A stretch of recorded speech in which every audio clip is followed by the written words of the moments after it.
ও phone করছিল, বললো আমার নাইটি নেই, নাইটি কিনে দাও। তারপরে আবার গেলাম, নাইটি কিনে দিলাম একটা, দুটো কিনে দিচ্ছিলাম। ও বললো না না, একটা কিনে দেবো, অত পয়সা খরচ করতে হবে না। তারপরে পিৎজা খেতে চাইলো, পিৎজা কিনে দিলাম, একটা কোল্ড ড্রিঙ্কস কিনে দিলাম, দুজনে ফটো তুলেছি একসঙ্গে ফোনে।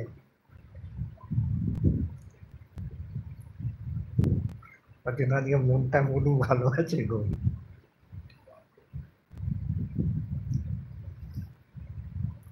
এই তো লাইভ শুরু করবার আগে কথা বললাম। আমি বলছি তুমি 5 মিনিটের জন্য আসো, বলছে রাত্রেবেলা আমি যেতে যেতে পারবো না, আমার নেট শেষ হয়ে গেছে। আমি বলছি নেট ভরে দিচ্ছি, বলছে না না।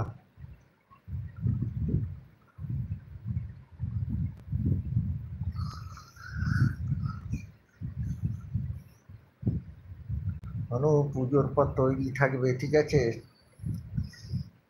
আমি এইখানে নিজের বাড়িতে বিয়ে, না তো এইখানেই যাওয়া হবে, এইখানে অনুষ্ঠান হবে।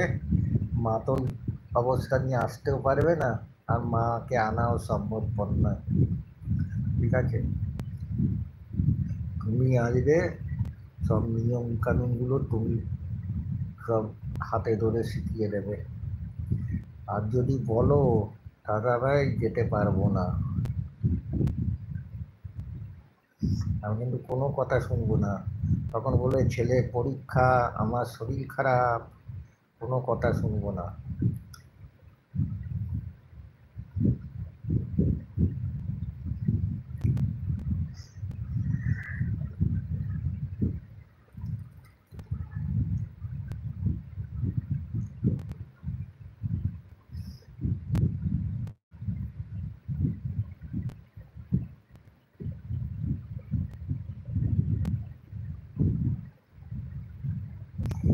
দেখেছে বলুন, আর একজন আছে কমেন্ট করছে না, কে আছে আমি জানি, ঠিক আছে?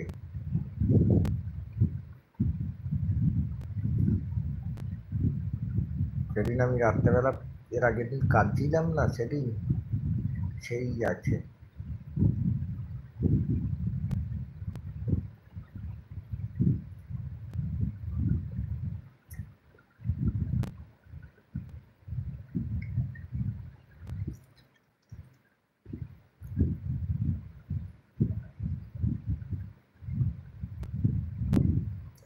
কোনো বাদ দাও, করবে না, ঠিক আছে? কমেন্ট করবে না, ছেড়ে দাও, ঠিক আছে?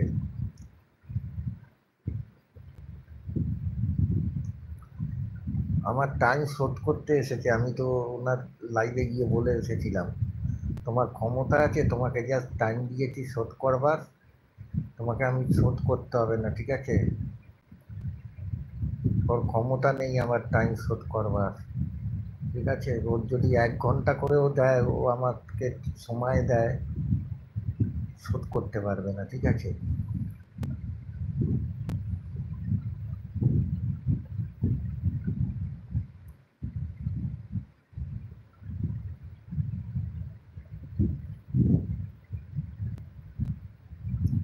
তুমি আমার কোনো কাউকে কিছু বলতে যাবে না, নিচু হবে না কারোর কাছে, ঠিক আছে?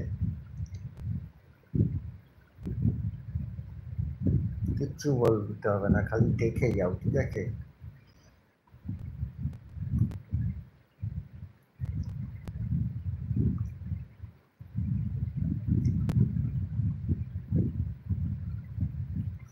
রুনু রুনু, ওই রুনু এলবিতে তো তুমি যেতে, রুনু একটা ফটো পোস্ট করেছে দেখলাম। আমি আবার কমেন্ট, ও তো পচা রুনু বললে তবেই আমায় চিনতে পারে, ও আমাকে পচা বাবু বলতো আর আমি ওকে পচা রুনু বলতাম। ওর ফটোতে কমেন্ট করে, কমিউনিটিতে ফটো চেয়েছে, আমি ফটোতে কমেন্ট করে এলাম, পচা রুনু কেমন আছো, আমাকে চিনতে পারছো? দেখলাম কোনো রিপ্লাই দেয়নি, চিনতে পারছি কি না কে জানে। আমি বললাম আমি পচা বাবু, যাকে তুমি পচা বাবু বলে ডাকতে। কমেন্টই কোনো রিপ্লাই দেয়নি।